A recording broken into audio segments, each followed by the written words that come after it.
finally, a source of raw, real, and honest information on healthcare issues that matter most. Welcome to BS Free MD.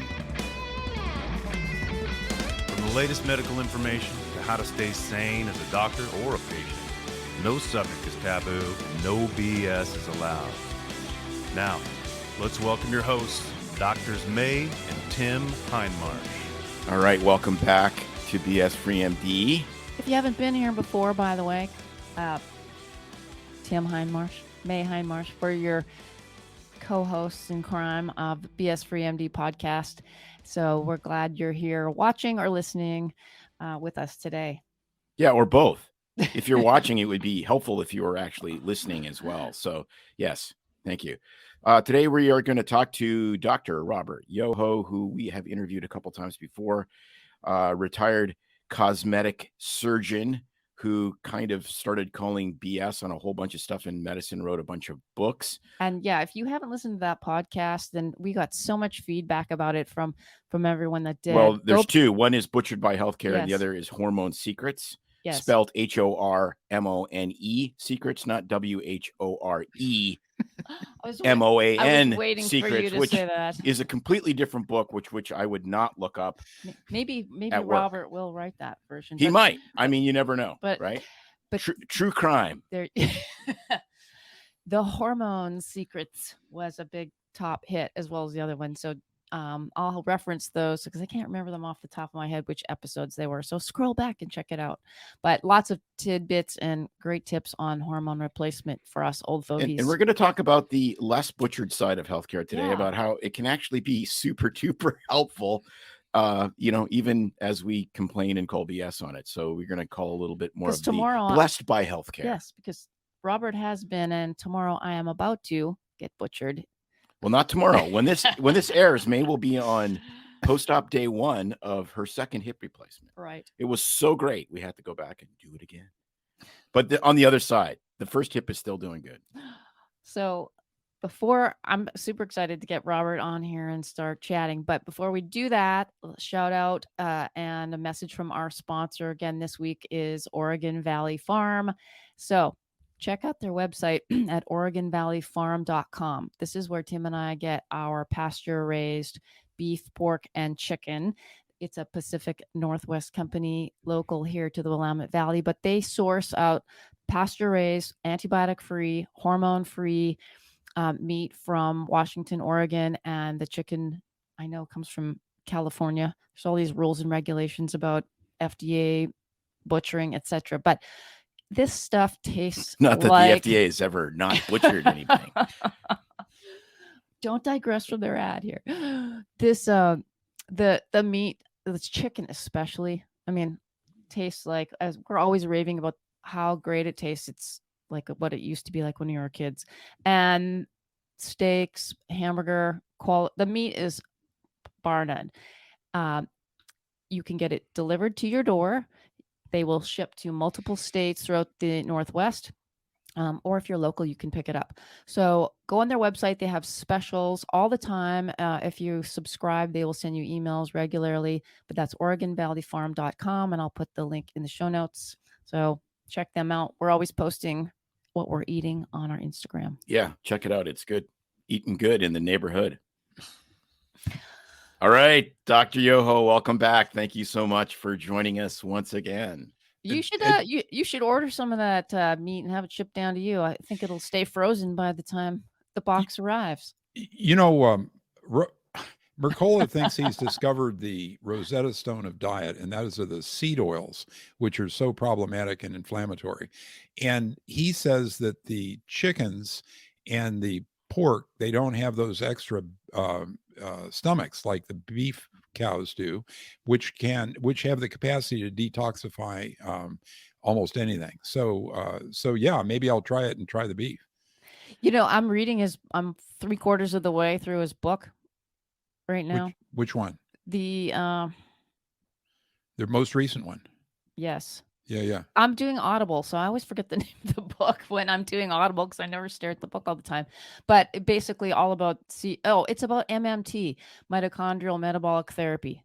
Have you read that one? I haven't. Okay, so he does get into the seed oils a little bit in that as well. And some of these guys, I've been fascinated because I really like James DiNicolantonio, who has written The Salt Fix, The Obesity Fix, and he's a pharmacologist who did his research in cardiovascular health.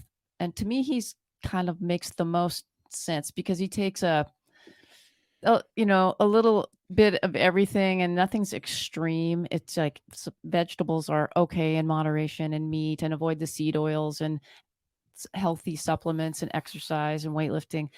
But it's fascinating since we're talking about the Mercola and the seed oils. I mean, a lot of them really harp on that, but these guys get so into the weeds and so niche down. I mean, it becomes food is a religion again. No, it's well, just it like is. it's It like is. you can't go anywhere or Right, eat but anything. but Moses was obviously correct because you ate the cows and not the pigs. You ate the multiple stomached animals. Right. So my point, I So- guess, is when you get to the point where it's like, I'm not even going to eat a chicken or a pork product because it doesn't have enough stomachs. I mean, I give up. And then he talks about fish and exactly which fish, like don't eat the Atlantic salmon, but the Alaskan is okay, and don't eat this and don't eat. And I'm like, oh my gosh, I'd have to take a book with me to the grocery store just to get it right. Like it's too stressful. Yeah, So- and avoid those fish at the top of the food chain that have all the mercury. And this is a real Right. problem. My wife had a high mercury level because she's a total freaking cat fish eater, but your body can eliminate it, and that's what we did. We just waited a few months and it went down. No fish for a while, but now she's back on the fish. But we try to avoid the big fish, the predator fish. So she's down to eating like the mackerel, shrimp, and bottom feeders, right? And she doesn't like farm fish. Yeah. No, I don't No. either. The whole tilapia eating its own poop part just sort of turns me off. Ew, I'll never eat it again. That's Well, crazy. it's true. I mean, they put them in these farms, and It's kind of disgusting what we've done to food when you think back to when we were kids, how it was so much more pure. And now the day of putting everything in a box in, Mrs. Swanson's or whoever in the frozen food aisle, but what we've done to food. Well, it's because the corporate model, which I'm a big fan of, true free enterprise, but every model has its limits. And when everything is return on an investment down to the fraction of a percentage point, why not have 9 million chickens living in a, New York City studio, right? If we can do that and fatten them up, we can sell more chickens per unit of space. So that's what you end up with. You end up with something that's 100% driven by return on investment, and then it just becomes junk. These manufactured plant oils are bad news. We've had Crisco since 1911, and that stuff is entirely advertising driven with the lie that it was healthier than butter or animal fats. And Right. that stuff is finally getting overturned now. And I hope people understand it. It probably contributes more to heart disease than any other factor. These oils are manufactured for the mouthfeel and the eating experience with no regard for health. And in fact, they'll say anything to sell them.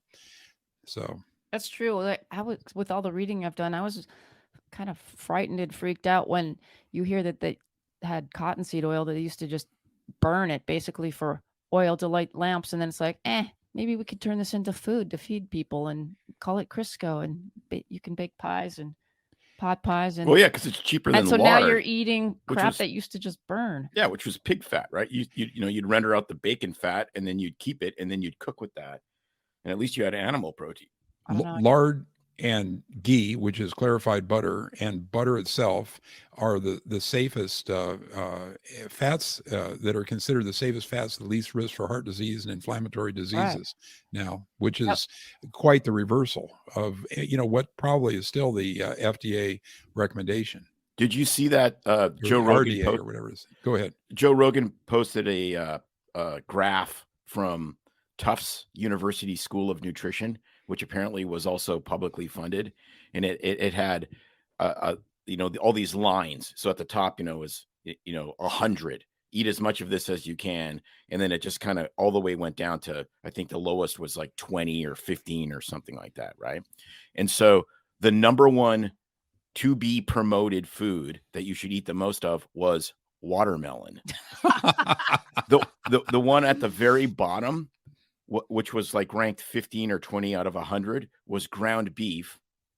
And then Lucky Charms was like 50. It was above ground beef. And Frosted Flakes. Frosted Mini Wheats was like 65 or 75. So and then these geniuses look like I actually looked up the data. So starting in 1965, which was the year I was born, the obesity rate of 12 to 19-year-olds was like 4%. Now it's like 21%. And they've been spouting this BS high sugar, high carbohydrate, low fat diet for the last, almost 60 years. And it has got us way less healthy, but somehow by magic, it never changes. And I'm like, maybe there's a corporate interest in there someplace. Of course there is. Yeah. That's why I was just saying I really liked James DeNick book, which is the obesity fix. And he talks about the cottonseed oil thing, but also the history of the Bakers Association in America.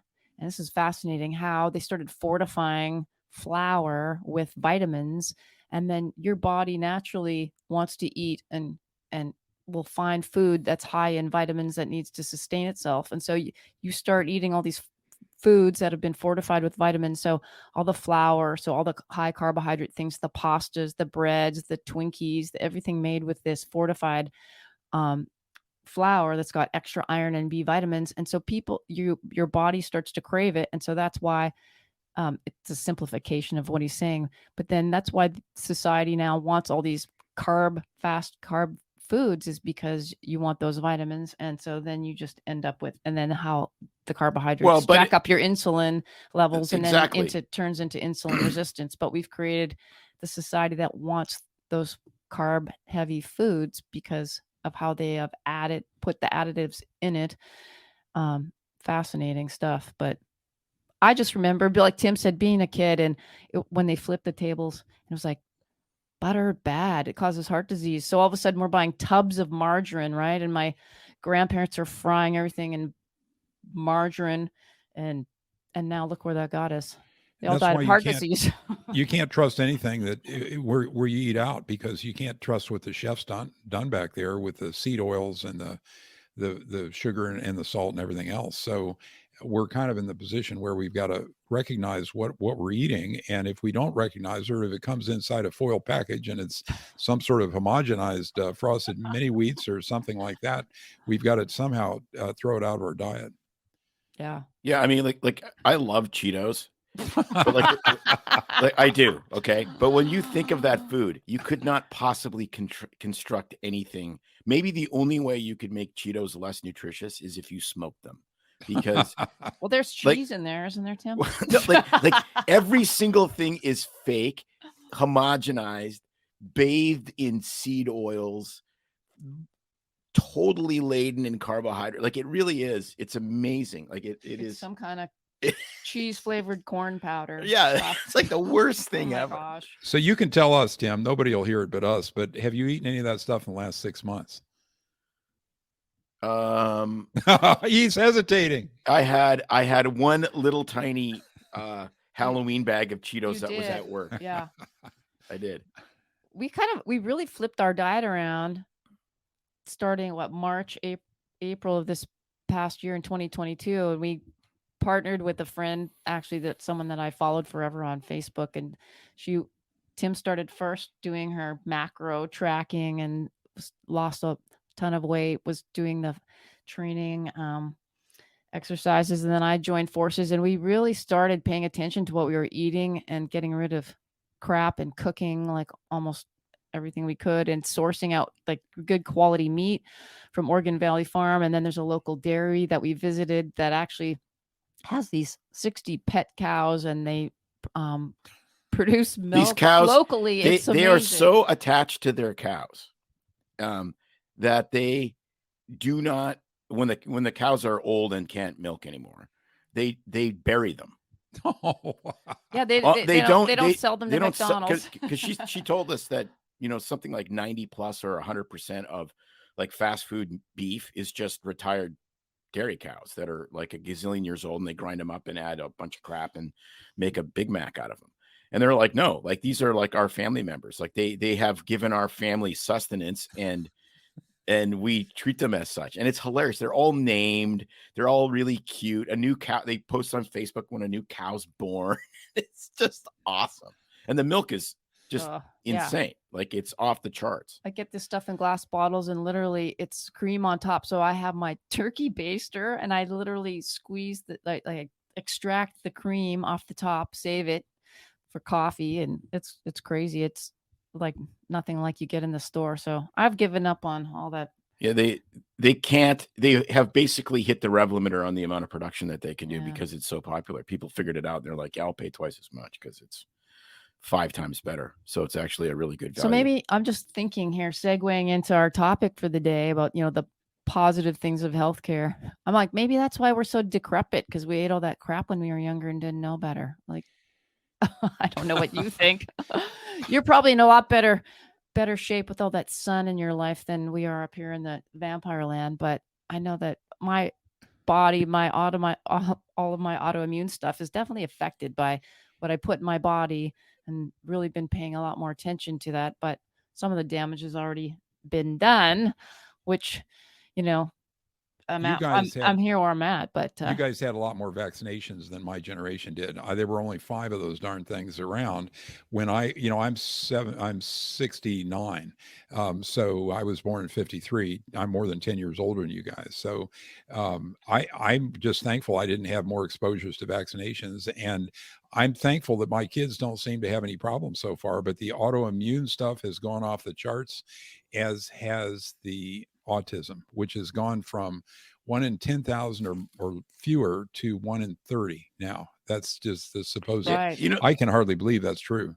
And I know you've covered that a lot on your podcast, and so have we. You know, we've had Paul Thomas on, which I don't know that was he on. I your haven't show? seen him. Oh, No. he's a great guy. He's been on twice. He basically, we can talk about that later, but he has looked into that because he had a pediatric practice and had groups of families.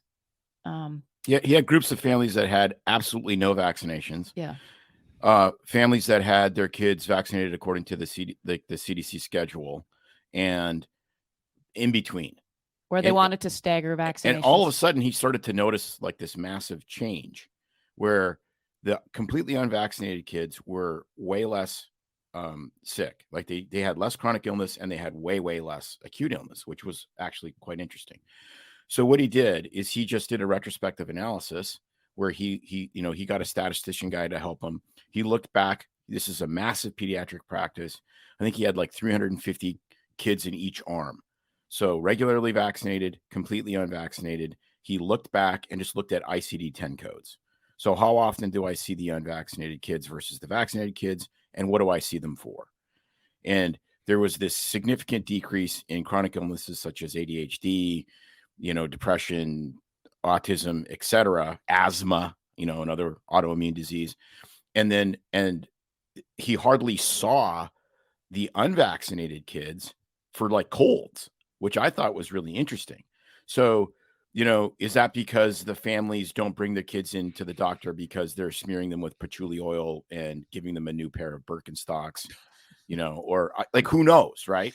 But he just stop the profiling.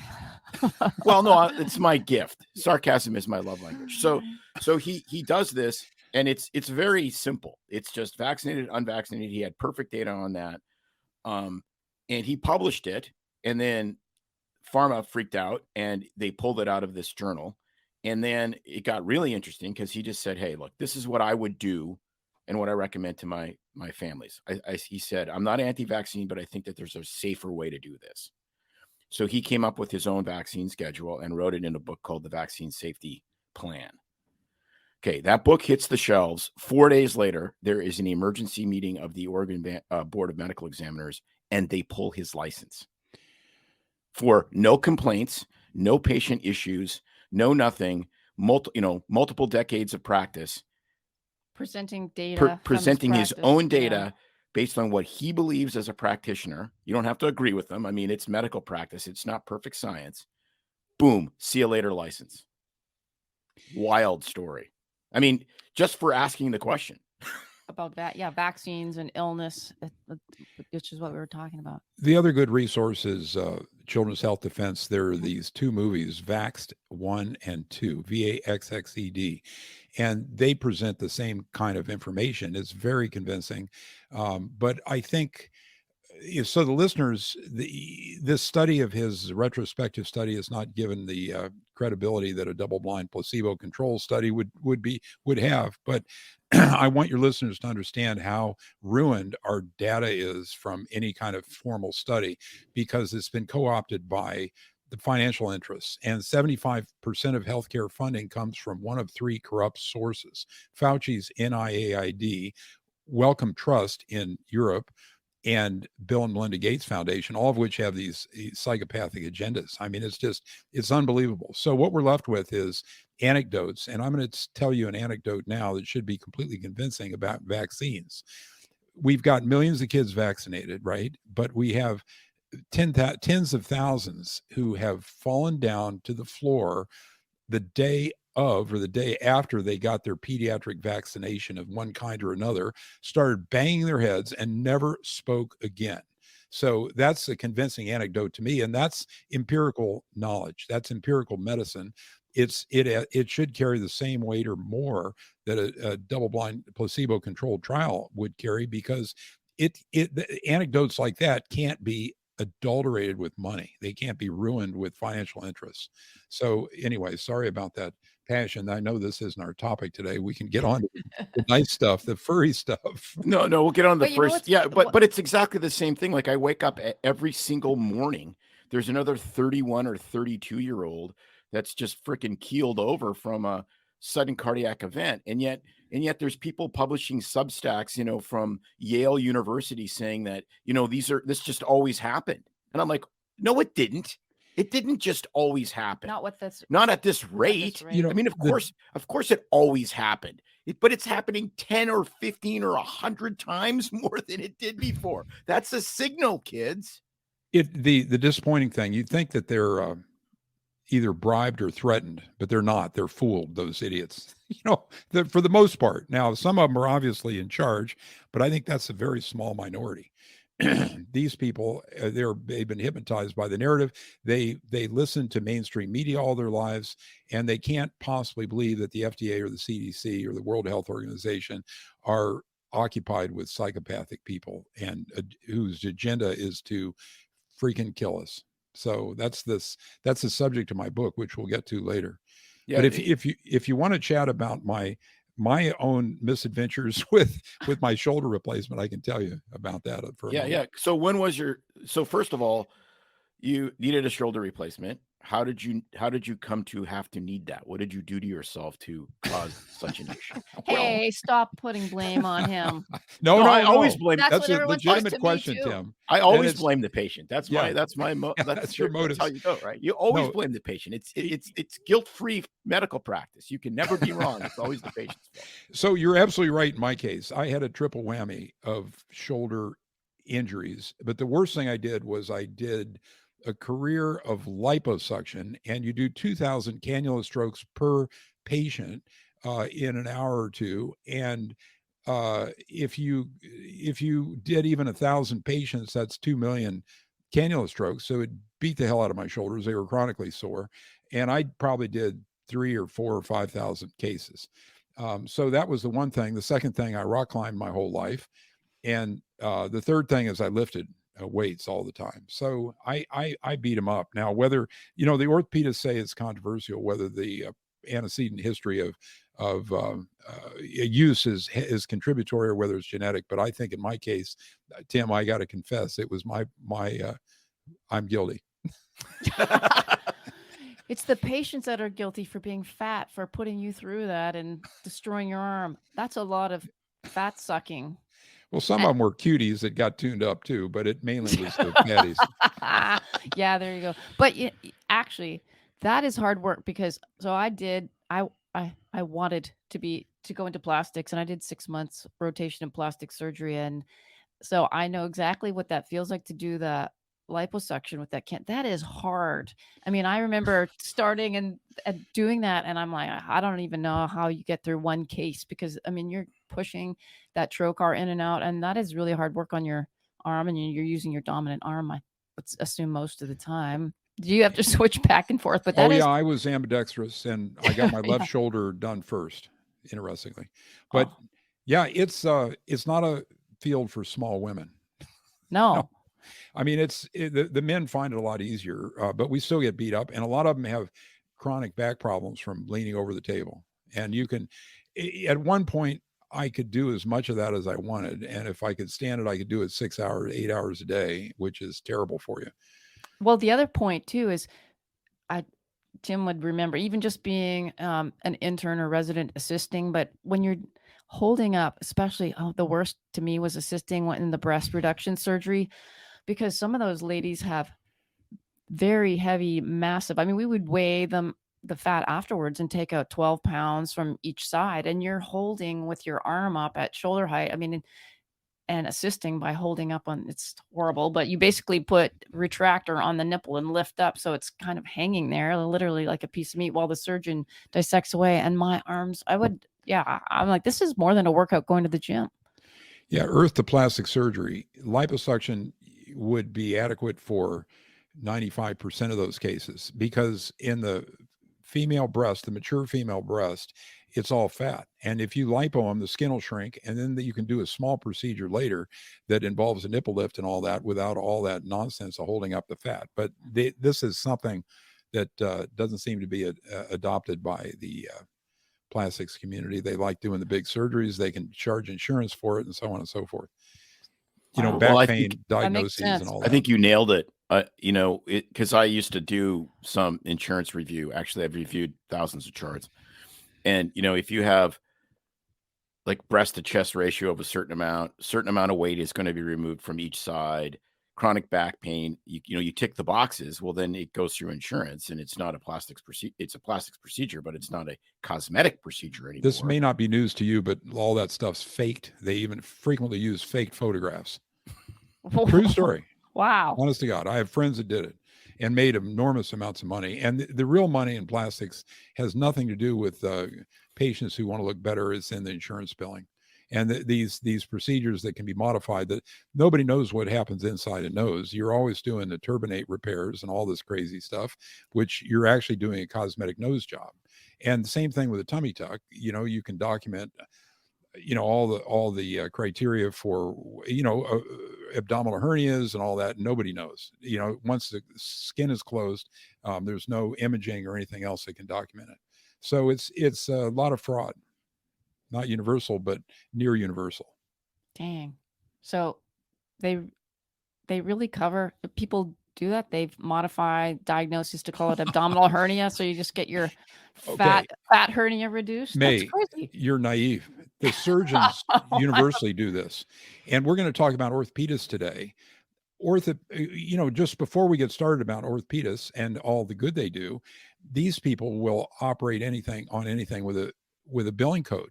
Now, I'm not saying they're all like that, but and I'm not saying you've got someone who's not operating appropriately, but they are willing to do a lot of stuff that has almost no scientific or medical backing, if it's a billing code. And like everyone else, patients trust them. The surgeons are known for this stuff, and that's how they make their money today.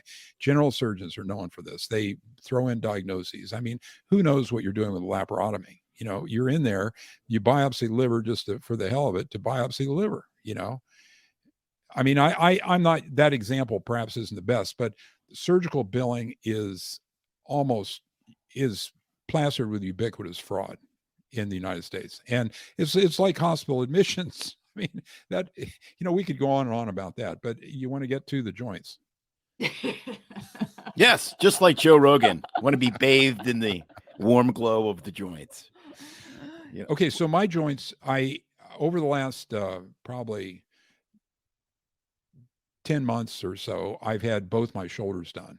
And my symptoms were, I had 4 or 5 years of pain left more than right, which led up to a period where I took analgesics almost every night. And I'm a workout junkie, so they'd get irritated every time I worked out. And I think if I was willing to let my joint range of motion go, I would have been almost pain free, but it would have been limited, and I wouldn't. So about the only thing I really enjoy is going to the gym and fooling around with the weights. And I go to the climbing gym a little bit, which I can barely do anymore at 69. And so I wanted to continue that stuff. So I decided it was time to investigate. And, I had no joint space in either shoulder. So I got them done one after the other. A lot of people wait 6 to 12 months in between these joints, but I think he understood that I was going to rehab them without fail, and he was willing to do mine at 4-month interval. So I'm about 4 months out from my second one, and it's great. This is the second what is it? This is commonly done. And I tell you, the procedure wasn't that good 7, 8, 10 years ago, but now with the right surgeon, it's a very consistent result. They last 15 to 30 years, and I don't think I'm going to last more than 15 years, maybe a little bit longer if I'm lucky. And I'm almost pain free now. I'm rehabbing them, so I'm pushing them a little bit. So I use a little Motrin to calm them down in between workouts. And they take stretching and they take messing around. But I can send you my x-rays, or you can take them off my Substack where I interviewed an orthopedic surgeon, and you can stick them on here if you like. The progress that they've made, like you said, in the last 7 to 10 years is amazing, because it used to be that was the last joint surgery you ever wanted, was a shoulder surgery, because the pain afterwards and the limitations were huge, and people, it was almost like a back. You never really fully recovered from it. Well, the problem with shoulders is that the integrity of the joint is entirely based on the muscles. If you didn't have, the ball and socket really doesn't really exist. It's cartilage and muscle. Look at a skeleton, it just kind of falls off. A hip is an actual, socket. And so I told patients all the time, I said, hip surgeries you're going to recover from fairly quickly, because the integrity of the joint is so much different than a knee or a shoulder, where you really have to work at it, because the integrity of that joint is based 100% on how strong you can become and stabilize it. What's holding it together. What's holding it together is basically, muscle. Yeah. And so somebody like yourself, who doesn't mind going to the gym and working out, is going to recover much quicker than, the 78-year-old elderly woman who's never done anything other than, 2 martinis and a pack of Marlboros a day, Well, obviously, cigarettes are a horrible risk for any surgery, and you better think twice about doing anything, because you can get all kinds of problems. And a joint infection of any kind after a joint replacement is a life-altering event. And they're rare; they're less than 1%, but doesn't happen much in these shoulders. I mean, this is pretty good. Knees are commonly performed; they're the most common, ahead of hips now. Hips were voted the best surgery of the 20th century, 20 years ago. And they're quite advanced. The recovery is a little rougher than shoulders or knees, but these knees are pretty good. And when I reviewed knees for Butchered by Healthcare, which is my book, give you a little prep here. There it is. Look at that. Awesome. I didn't think anyone should consider a knee based on what I read. Likewise, back surgeries, I still believe that if we would put back surgeries against the law, we'd have better overall results in the United States, period, because they're done so often to young males who are victims of the work comp system. And you know what the charges for that are? And I've seen this. What do you figure the work comp system charges for a 4-hour back surgery? Oh, $500,000. Yeah. $500,000. That'd be crazy. They're nuts. These people are crazy, and they'll operate on anything. They can get a billing code. They have a young Hispanic male who doesn't know enough to check around, who's had back pain for 3 months. I mean, they can have a back surgery, and it really is an outrage, because the results are so crappy. I have made myself, especially in my urgent care practice, because obviously we see a ton of back pain, because back pain is unbelievably common. I have made myself a human shield to the bullets of back surgeons. I look at patients very carefully. I explain to them, you don't need an MRI. An MRI is a pre-surgical test. It's for a neurological problem. It's not for back pain. It's for neurological pain. And then I stop and I go, back surgery is like a divorce. Unless you're getting cheated on or beat up, you don't want it. And then they understand, because they either have been divorced or their best friend or their parent has been divorced. So the message gets, oh, I thought it would make my back pain go away. No, it's just going to give you different back pain that's going to last a lot longer. Enjoy. It has some results for radicular back pain that goes down the leg. It basically is ineffective for back pain that's settled in the back. Now, all that said, in theory, and that my neurosurge friends have told me this, if you select these people properly and you watch them for the 6 to 12 months and they're not getting better, some of them benefit. So but there's no studies that show that, period. There are no studies that show a net benefit in pain control from back surgery that I know of anyway. It's certainly nothing that I reviewed at the time. Unless it's a neurological problem. I mean, and that's what I tell people. I said, there's a couple back pain emergencies. You start getting incontinence, you want to have that fixed right away. You have a foot drop, you got to get that fixed right away, or you might have a permanently paralyzed foot. So there's definitely caveats in there, but most people have back pain because functional back pain. That's functional back pain because they're or ligament strain. They have a pretend pregnancy and don't do any exercise, so they have no core muscles, and their psoases are perfectly marbled tenderloins that don't work. So I want to, for the listeners here, I thought it'd be kind of fun to compare, our surgical kind of journeys. I haven't even got to the point yet to say tomorrow, whatever day you're listening to this, it'll probably be past. Yesterday. Yesterday, whenever you're listening, it will be in the past now. I am having my second hip replacement. And so it's been interesting comparing it to my first, which was almost 6.5 years ago, how things have changed a little bit, but also even the protocols have changed a little bit. And then how it's really changed my life as far as, just like you said, being able to do things, quality of life. And so it's the positive side of healthcare. So it's not just the positive side of healthcare. It's the positive side of unbelievably high-tech healthcare that continues to evolve. Now, how far that evolves before it literally jumps the shark and it just becomes more expensive without being better, I think we're close. Because now May's getting this done robotically. And I looked that up and I'm like, maybe with the right surgeon, you recover quicker. Maybe you get a better outcome. But boy, it sounds like a lot of lily gilding to me. But I am just a humble or not so humble country doctor. I could do like a half an episode on the hoops I had to jump through. And if you're not medical, even trying to figure out the timing of all of this stuff. I mean, it was a nightmare logistically, because to get the robotic surgery now, you need the CT scan ahead of time, but the insurance doesn't want to pay for the CT unless you have a physical therapy evaluation ahead of time.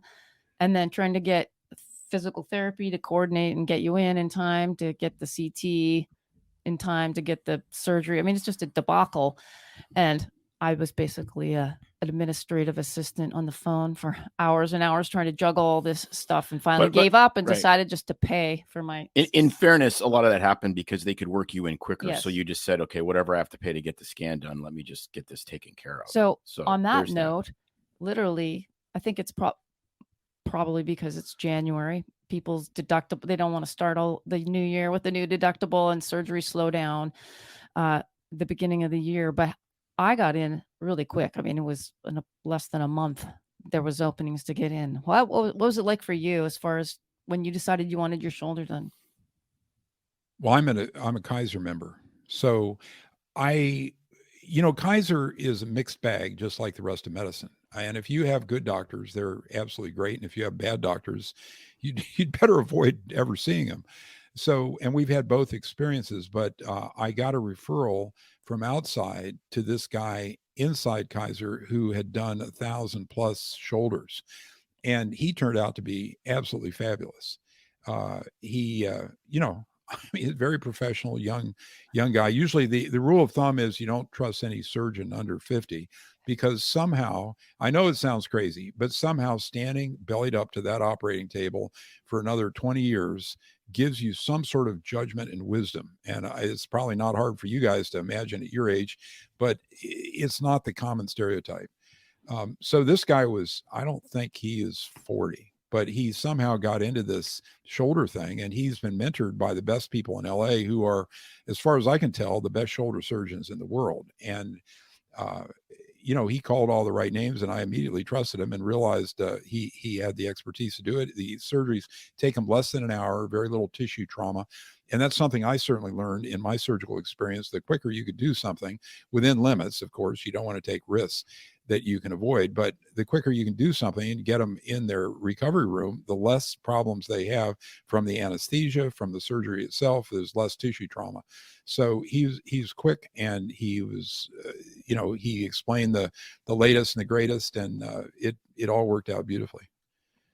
Perfect. Yeah, that's good. And that's the other thing, like the surgeon that May's seeing, we trust so much, and he is like literally one of the experts in the Northwest on hips, because again, same thing, that's all he does. His entire world is hips. I'm sure when he closes his eyes to go to bed, he just sees hips. Well, he sees hips packed with money, I would imagine. But but hey, that's surgery, right? And to that point, the reason I mean, you can find hip surgeons all over the place, like a general surgeon where we live, but I actually travel a couple hours up to Portland because when I started this journey with my other one, I had what we thought was a labral tear, which is a cartilage tear in the hip. And there was only 2 people in the state that did arthroscopic hip surgeries, and he was one of the 2. So I thought, perfect, I will go see him. I'm going to have this arthroscopy, clean up my hip, take this cartilage out. And he got in there and realized what a disaster it was, and basically told me that probably within a year I would be needing a new hip, which, was a shock to me. And so that's what ended up happening. And I just stuck with him because he knew my hip, was really good, highly skilled, etc. But I think that's important for patients, is to seek out someone that someone's been to, that has a good reputation, referral, someone that you trust what they're doing as far as advice goes. That's what I would always do. It's hard to decipher that sort of thing. Yeah. Unless you know a physician who is in that field who gives you that referral. And that's usually a golden referral. Did you get your teeth looked at, May, or you're a careful attender of the dentist? Yeah, there you go. Good point. That's the next thing. So I have, my teeth are in tip-top shape. I do my 6-month cleanings and checkups regularly. I had mine in the fall. But that's an important point. It's probably the same for you. People don't realize how dental health is so important for their overall health, and how bacteria can seed the body and affect not just, joints, the cardiovascular system, etc. But that's a big thing that they focus on when you're getting a joint replacement, is to make sure your dental health is good, but also then avoiding any dental procedures for 3 months minimum after, to avoid introducing bacteria through the bloodstream that can seed into the joint. How long was your recovery from your hip? So from going back, what I remember is that I was quick. Like as far as total recovery, I was off crutches by 3 weeks. I think I used a walker for 2. Then I used crutches kind of to limp along by 3 or 4. Then I used a cane from 4 to 6, 7. And then after that, I was good. But I did not go back to full-time work till 12-week point, because we were doing 13-hour shifts, in a row. And I just thought all that standing walking was going to be too much. So I wanted to be able to go back and do a full shift. But if you had a sedentary job, you're putting in 8-hour days. You mean sedentary? Potato. Tim, you're being a Poindexter. Potato. I mean, at 8 weeks, it would be no problem. And I was able to walk and do things. So to me, in my head, I was great at 6 to 8 weeks. But for the job I had, I didn't go back till 12. So yeah, the shoulders are a lot easier.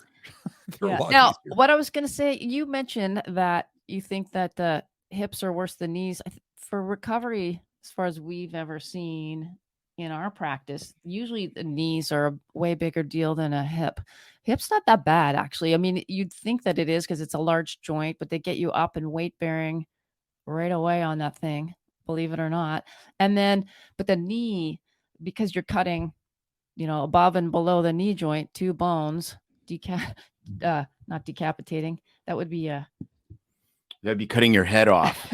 That sorry, I that had a migraine last night. I have unfortunately, migraine there is no transplant for that. Amputate. Otherwise, we'd be going through Washington D.C. amputating at the femur and the tib fib. But because you're cutting both bones above and below, it is a bigger deal a knee than a hip, really. Well, plus it has to be rehabbed, and the problem is that they both do, look, let's look at the demographics that get knee replacements. Okay, someday probably me, but that's from 25,000 miles of running and et cetera, skydiving, all this avocations that I've had. You get these people that are 250 to 300 pounds.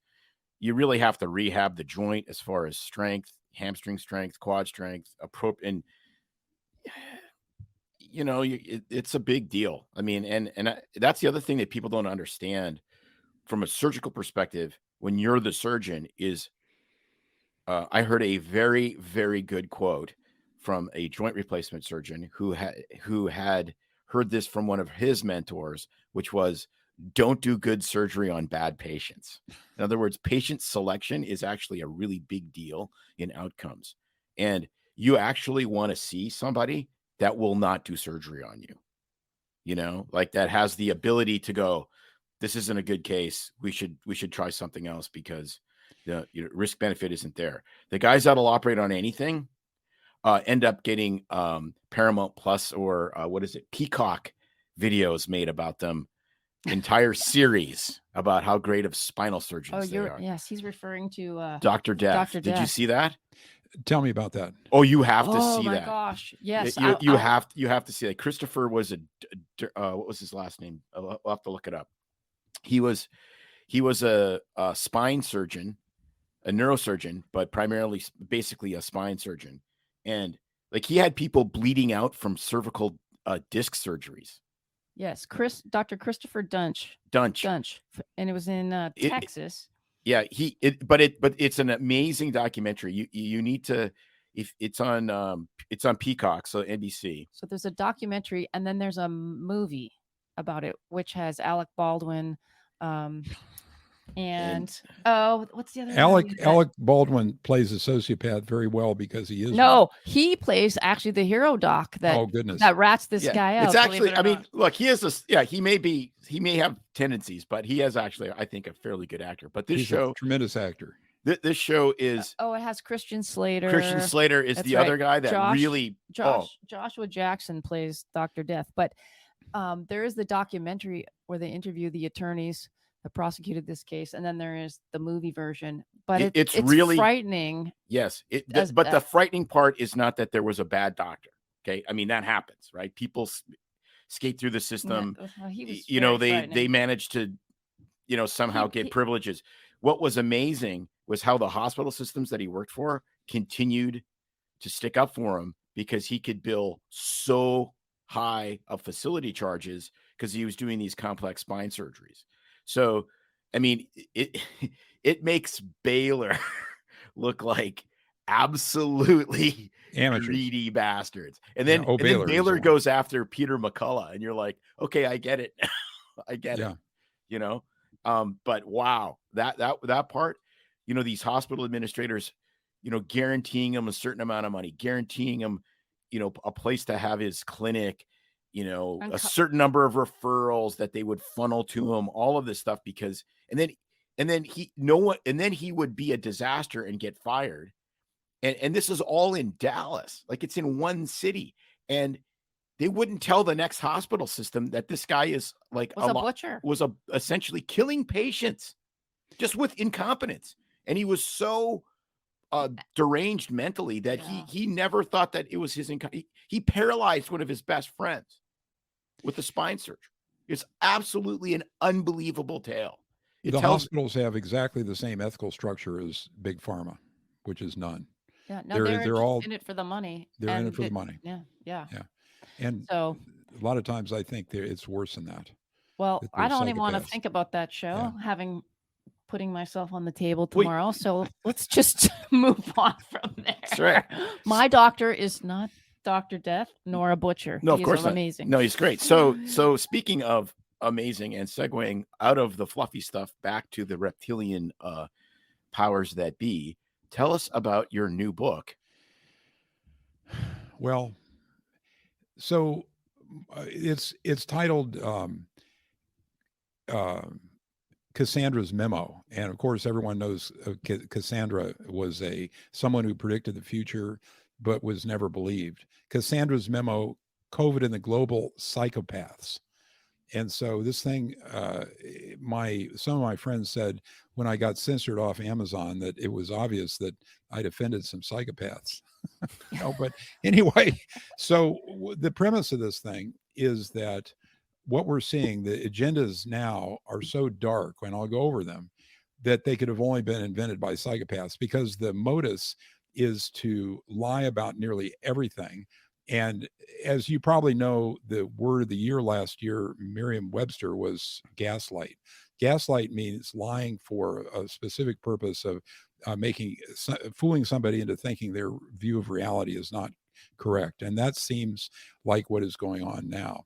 So I examined the psychopath literature, such as it is, and I read the layman's books, and I read the political ponerology, which is the big reference thing that everybody praises. It's very difficult to get through. And my judgment is that the agendas are psychopathic, and the central agenda that we're seeing is that we're overpopulated. Well, how do you get rid of population? You kill people. And the actual point of fact is that we're not overpopulated, even though the population has grown. Earth is handling the population better and better. The African starvation rates have gone from double-digit percentages to single-digit percentages in less than 20 or 25 years. And the demographics prove that our numbers will go up for another decade and then come down. So we're well fed, and that this is not a realistic issue unless your concern is killing and hurting as many people as possible. So let me go over these psychopathic agendas and I think you'll agree, or most people agree with most of it. Some of it may offend certain people, and I think part of the reason why I'm probably classified it as hate speech over at Amazon is that these things are, okay. So I'm sure it's obvious to your listeners that COVID is a purpose-built bioweapon, which was designed and developed to kill us and damage us. And the COVID vaccine is a second attack, which is, it's much worse than the primary attack. And the elites are still pushing all this stuff. It sounds like that narrative is dying out, as practically everybody has a cousin-in-law who's dropped dead of the vaccine or got a stroke or something. And I certainly have 4 or 5. This transgender thing is basically, you guys have covered it very well. I won't go into it in more detail because your listeners are quite familiar with it. They basically turn this some squirrely ideas that kids have when they're younger into a lifetime agony of problems and infertility, suppressed orgasms, destroyed development. 40% of them attempt suicide either before or after a quote transition, and all this grooming and quote medical stuff that the government pays for. It's psychopathic. They're grooming pedophilia. They're bringing drag queens into elementary schools. The World Economic Forum now argues that laws against pedophilia violate, quote, human rights. They're embezzling our money using money printing and claiming that it's good for us, right? I mean, who would have thought that anyone would have been fooled by that? It's the most massive financial crime in history. And they want to collapse the economy, to kill as many as they can. They're inciting war, which is obvious. They've thrown open our borders to foreign predators. They're encouraging manufacture of Chinese manufacture of fentanyl, which is going across the borders and funding their kids in America. All this stuff that's been going on in the hospital. I don't know if you have interviewed Scott Shera or my other friend Garmong, but they both had relatives killed by the hospital COVID policies, which essentially are diagnose as much COVID as you can to make up for the lost hospital revenues that were taken away from the hospitals at the beginning of the pandemic, and harvest 100 to 500,000 extra per patient using incentives for diagnosing and treating COVID with drugs like remdesivir, which are proven killers, and even over sedating and killing them with protocols using morphine and Versed. It's crazy. So I'm just kind of like, I always like, the one thing that always makes me flinch is bioweapon. Now, I think that there's stuff that's entirely undeniable. Like, even if you listen, when you listen to Malone, like, where did he come out of? The Department of Defense. Even Paul Alexander, and they're having a little tiff in actuality right now, which is, I'm not going to get into, but they both came out of the Department of Defense. I mean, they're both doing the bioweapon stuff. Paul Alexander right after 2001, after 9/11, and then Malone has been working inside this whole sort of bioweapon. The next threat isn't nuclear, it's biologic. There's a theory that the whole development of the vaccine and the virus itself came through the Department of Defense, and then it got to China. And if you believe it's truly, intentional, then they released it. If you think it's just bungling, then they, it leaked, and then China just didn't shut it down. I mean, who knows? But when you hear bioweapon, I think for a lot of people, they start folding, they start folding the tinfoil into a hat. And so, sort of to play devil's advocate, but something happened. I think it's fairly clear that this thing was designed, or at least screwed around with, to make it more virulent. I think that at a minimum is the case, but it's really hard to know. Like, was this intentionally released? Was it intentionally released by us? Was it intentionally released by China? Was it a leak? And why do people that are billionaires, that literally made billions and billions of dollars off the fact that the earth is highly populated and highly connected, why do you want to kill your market? That's what I don't understand. Like, why, Bill Gates is a billionaire because he made cheap software that you could sell to billions and billions of people. If there was only 100 million people in the world, he wouldn't be as rich. So there's part of that where I just kind of go, is it incompetence? Or is it just pure evil? I don't think you'll Purpose ever get into design. their heads unless you're God. How are you going to know? I know, but that's not true, May. These agendas are psychopathic. They make no ordinary sense. They make sense only in the context of what is a psychopath, which I go into in this chapter, and I can continue to develop that if you want. And Tim, it makes no difference whether the damn thing was released purposefully or not. It certainly looks like it was an accident, but the way it was taken advantage of is obviously it became a psychopathic agenda. It looks perhaps like the thing was released early. That's what it looks like from the way that people reacted. But there's no question about the chain of custody of who financed it. There's, it was originally U.S. funding that went through Europe. There's no question from the structure of this thing. This is a manufactured thing. There's no question that they knew that it would damage and hurt people. There's no question that they suppressed therapies. So these are psychopathic agendas, and May's protest that you can't impute their thought processes. We know exactly what they were thinking because they wanted to kill and damage people. And this is what a psychopath is. And I can work on developing this a little further for you if you want. But where, like, I don't know. I guess, is it like, are you a psychopath that allows you to like not give a crap about other people and make bazillions of dollars? Because you hear these stories about, Bill Gates and how he treated his employees, and even, Steve Jobs, they're all somewhere on the spectrum.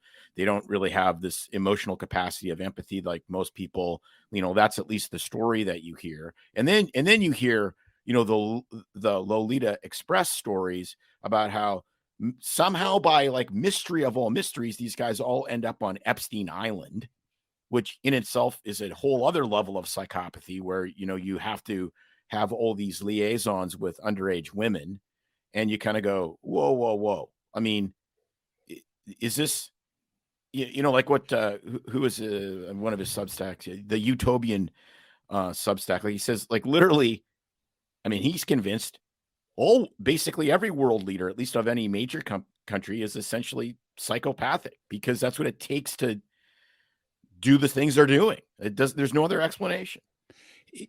Okay, so let me develop this a little more, and I'm just going to continue my little exposition if we have time. Yes. So another couple of things that are psychopathic agendas are all this racism and social strife and Antifa, Black Lives Matter. It's absolutely insane, and we don't have to get into detail to debunk that stuff. Defund the police, forbid gun carry, the thing that secures our middle class against violence from other predators. And worst of all is this insanity about the absolute reverse of the truth, which is carbon is bad for the earth and global warming will kill us all. Yeah. It's absurd. It's absolutely, you know, and this will trod on the religion, that what's become a religion for a lot of the intellectual class.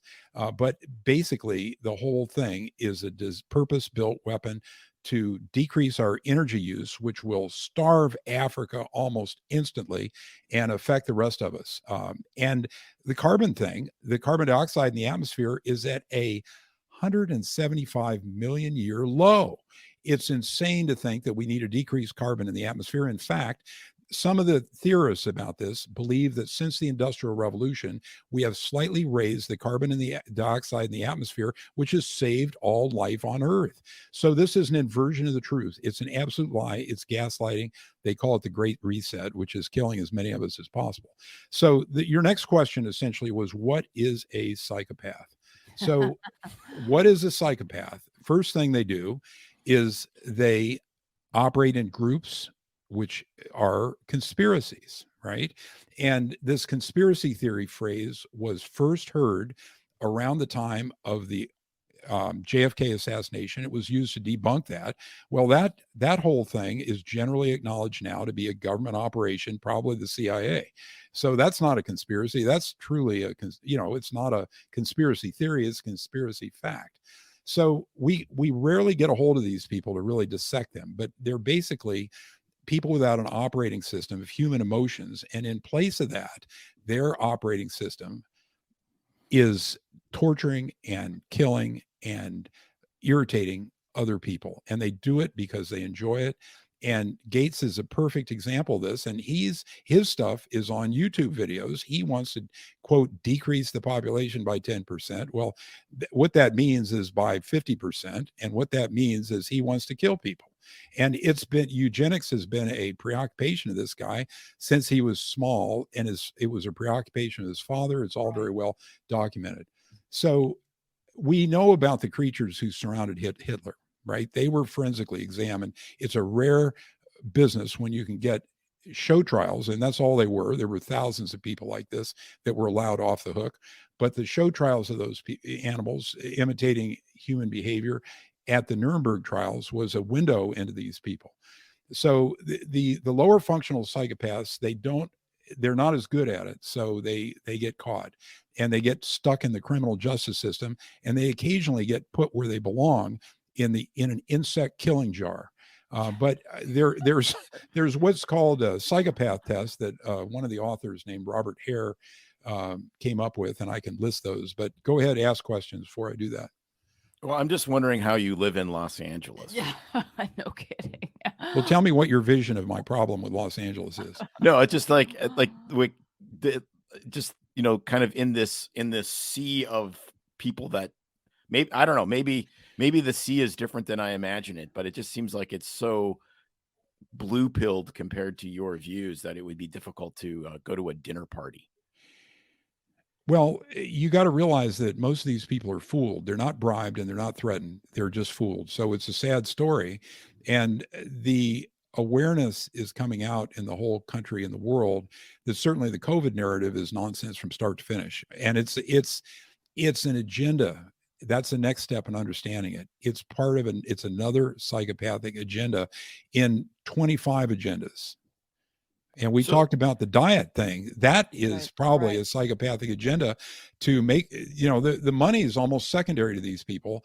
Their primary, when you study them, you learn that their primary deal is to injure and maim and hurt and even kill other people. That's their thing. It's about a 1% hard psychopath thing in the whole society. And the best theories about it is another 5% are pretty closely co-opted and damaged by this exposure to the psychopaths, and they control another 10%. So it's 20% of the people are cooperating with this whole thing. The rest of us are normies who have ordinary relationships. We love our children. We take care of each other. We frequently, we're very altruistic. Yeah, it's interesting because I look back to kind of where a lot of this, at least the one world government, one world, new world order stuff, which is a perfect place to put psychopaths, right? Because, you get to be God essentially. And, I look at World War I, where you had all these little fiefdoms, these little kingdoms, and then you had increasing military technology, plus all these different rivalries and so forth, and military buildup, and they were used to Napoleonic type wars where you fight a war, you slash some guys with swords, it lasts a few weeks, you kiss and make up, you move the border around, everybody's happy. And then all of a sudden machine guns and barbed wire came out, and it was like, oh crap, now we're gonna now it's we're gonna fight to the last drop of blood. So then after that happens, well, we can't let this ever happen again. We can't have these kingdoms because these kingdoms are terrible. Look at it, what it did to the world. So it's the League of Nations, which then fails, which then we go through, the greatest psychopathic war in the history of mankind, fighting Hitler. So that was World War II. And then you get the United Nations, and then you get all the spin-off committees from the United Nations and all these guys get their tentacles into all this stuff. And that's what people understand. Guys like Bill Gates and the Bill and Melinda Gates Foundation pour tons of money into WHO projects. Isn't Wellcome Trust and Gates like the two biggest funders of the World Health Organization? And I don't know. That could easily be true. But it's wild. It's like these quote private philanthropy where these guys are doing so much good for the world by giving back, actually solidifies their control. It's insane. So I'm gonna jump in and ask, if Amazon's blocked you, where do people find your book? So I'll give you the link where you can download it, for your listeners can download it free. And in return, follow me or whatever. They get a chance to follow me. If they get sick of my Substack, they can scroll to the bottom and unsubscribe from that. So I'm poaching your listeners here, May. Perfect. But then to plug your other books, Butchered by Healthcare and Hormone Secrets, those are still both available on Amazon, correct? Yeah, hang on. They're on Amazon. Yes. And those took me years to write. One, Butchered, took 3 years, and the other one took a year, but it was derivative of work that I'd been working on for 15, 20 years. Yeah. Amazing stuff. I'm always recommending Hormone Secrets for sure. And well, I was trying to make this a positive show, and Butchered and Cassandra's Memo. I'm just like, Yeah, but the thing is, it's not necessarily negative because you got to understand. Worldview is different than mine. Yeah, but you got to understand. You got to understand what's going on so that we have a hope of changing that. And I think they overstepped, way overstepped in COVID, and now virtually everybody, even though everybody won't say it on social media, they realize this was kind of BS. Okay. Right. There's people like us that are like, wow, this was an absolute psyop. And then there's other people that are like, this was managed poorly and governments used it to try to consolidate power. And that's bad. And I don't like that. So I think we're reaching a tipping point, especially with this died suddenly stuff. I saw the greatest meme in the history of memes the other day, and it was a gigantic elephant tipped over in a room, and it said, "Elephant in room dies suddenly." And it's just you can't ignore it. True. The amazing thing is how close people feel towards sports heroes. When that black middle linebacker or whatever it was fell over, it was like a gut wrench for all the idiots who had no connection with reality besides watching whatever goes on in the football field. And I met a mixed martial arts star when I was 20 years ago, and I felt the same way. So I've had a personal experience about this. I felt like he was my long lost brother. Right. Yeah. No, it is wild. But like I read, I don't know if you read COVID and Coffee in Substack. Yeah, I do. That is just some of the best crafted writing I have seen on Substack. Just absolutely outstanding, quite funny. I would absolutely promote it to anybody.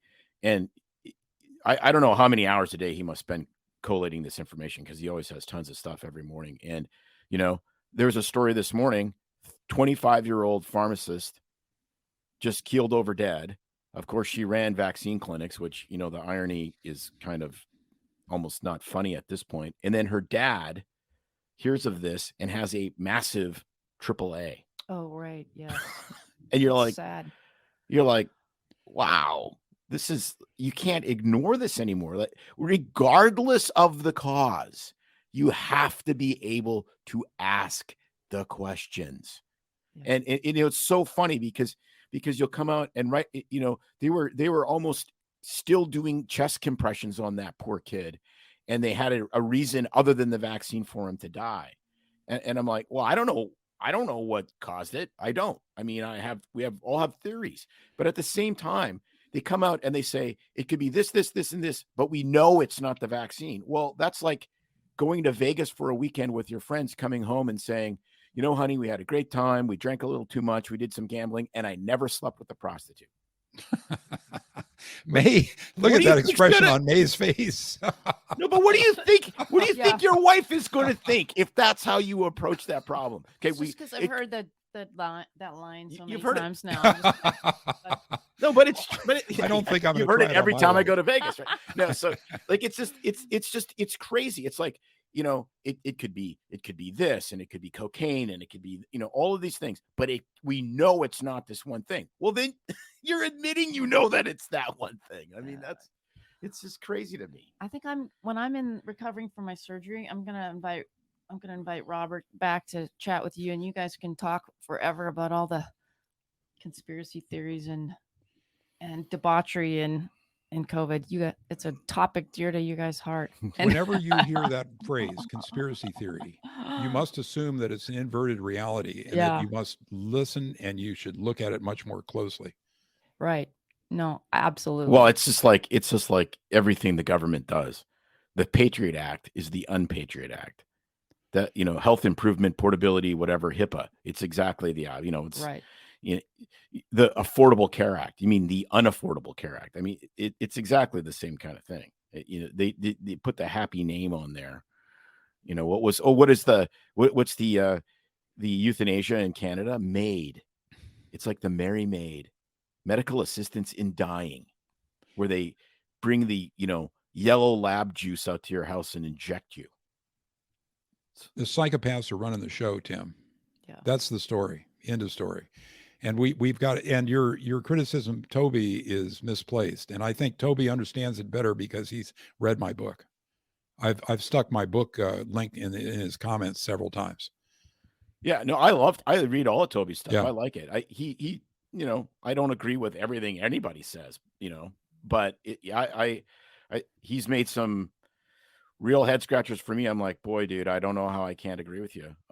And the other guy, as far as data, is Josh Getzkow. We've interviewed him several months ago about looking at the VAERS data, and here's a guy that grew up in Southern California, lifelong, liberal Democrat, parents lifelong liberal Democrat, and he just said, I am so overwhelmed with how ignored safety signals were that I have become a 100% single issue voter, and it's get rid of this freaking shot.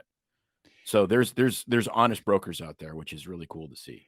Whitney Webb's a great reference. She wrote a book about the last 100 years, and her thesis is basically the Democrats have been co-opted by the psychopaths for 100 years. And her name of her book is A Nation Under Blackmail. It was so, and she started out being interested in Epstein, and then she started tracing the threads around him back and forward, and it's nightmarish to think about it. Yeah, let's get that link, because that sounds like something I'd totally read, because I love the historical backstory stuff. Like you look at Woodrow Wilson, and I mean, holy crap, that guy. You want to talk about psychopathic? My God. Anybody who makes it that level is almost by definition a psychopath, because it's such an adaptive set of skills to have. You basically can't care about anyone else. Well, Robert, thanks for coming back and doing a show with us. And it's always I'm sorry to fun bum you out. You seem like you're white knuckled there a couple points. It's Well, she has to hear. She lives with it, though. That's the other problem, yeah, right? I live with it. It's a topic where obviously it's super important, but and Tim's passionate about it, but I'm like over it. I'm on to the next thing. I guess. I don't know. But yeah, thanks for coming back. Definitely send us the link and I'll put it in for the viewers, as well as the links to your other books. It's super fun to have you here, and we always have fun discussing stuff. And I know I always try to reel you two back in and keep you guys on the topic of discussion, but this was fun anyways. Well, yes. And I hope it really leaves fun. people feeling positive and upbeat in some regards. And definitely, no, I would say that the important thing is to be aware of the issues going on. You're right. I mean, this is happening. You can't avoid it. It would be nice to sometimes just crawl under a blanket and stick my head in the sand and avoid it. But like you said, the 80% of us that are sort of normal have to really do our part in the world to keep it.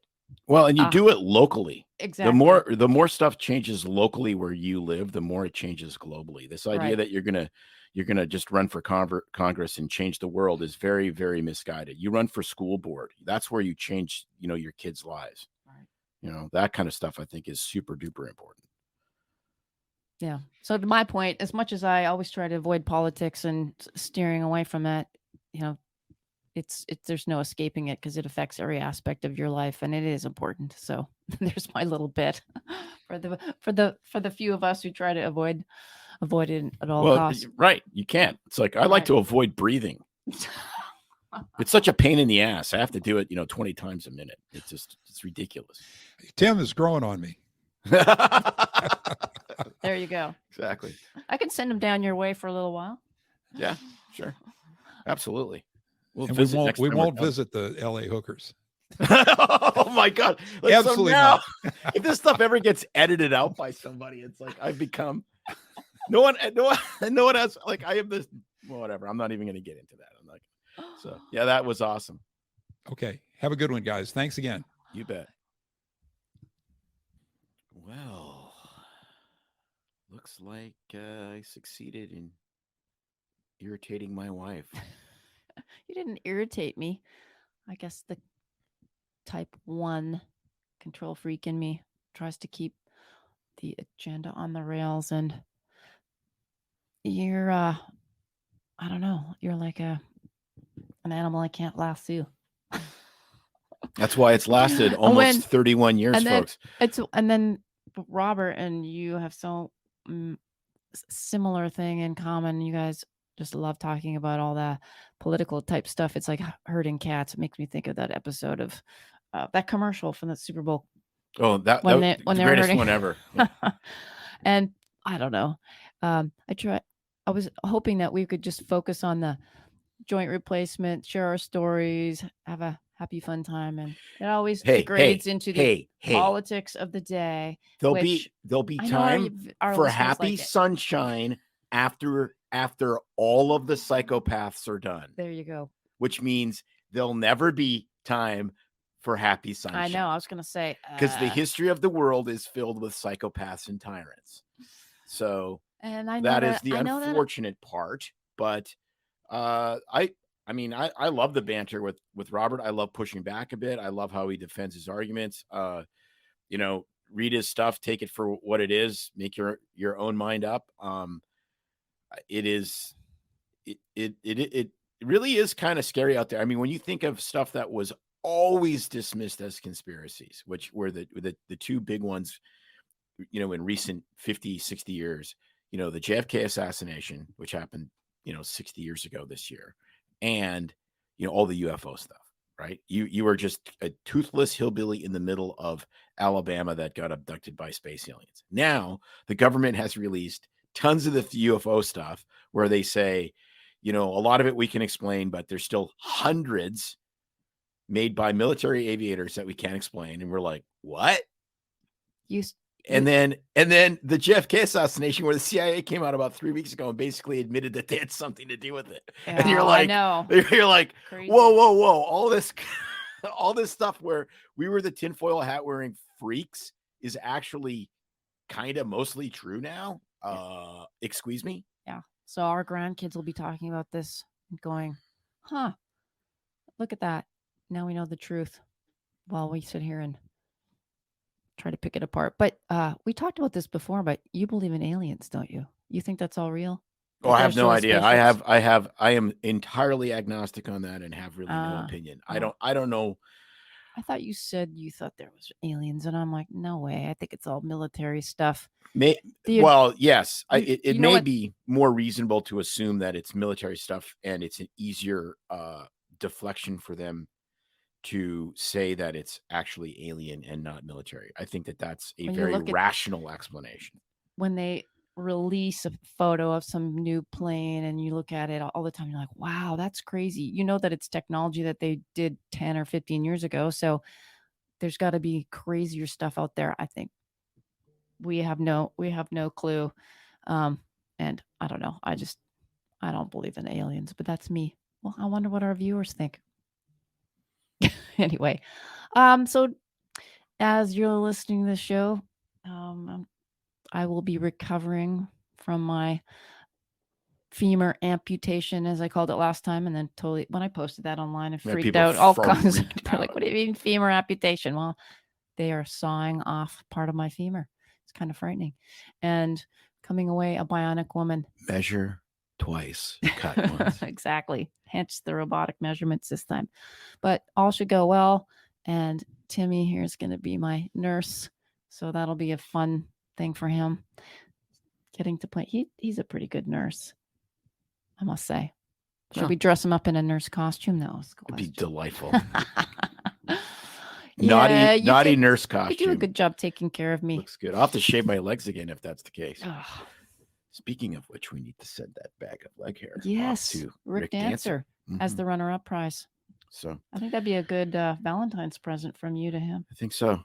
So once again, remember our sponsor for this month, this show, Oregon Valley Farm, no S. That's right. Check out their website where you can order packages of products or individual. I mean, you can pick and choose the things you want, or you can do, they have different box collections of beef, like an eighth of a beef, combinations, etc. Always different specials going on, shipped directly to your door in various states. For the shipping costs are ridiculously low, free in some areas and like under $20 most places. Yes. And we just encourage you as a final note to care for each other, love your families, and don't be a psychopath. What a way to end the show. Well, it's positive. There you go. I love it. All right, everybody. Can't promise what's coming your way next time, but we'll see you as usual on Thursdays. It's no secret that medicine is a bit uptight. That's why Tim and I created BS Free MD, to mix things up a little and have fun in the process. Besides, we are having these exact same discussions all the time, so we thought we might as well invite everyone to the party. If you really like us, you can get plenty more and maybe see one of Tim's cool tattoos on our Instagram or Facebook pages at BS Free MD. See you next time.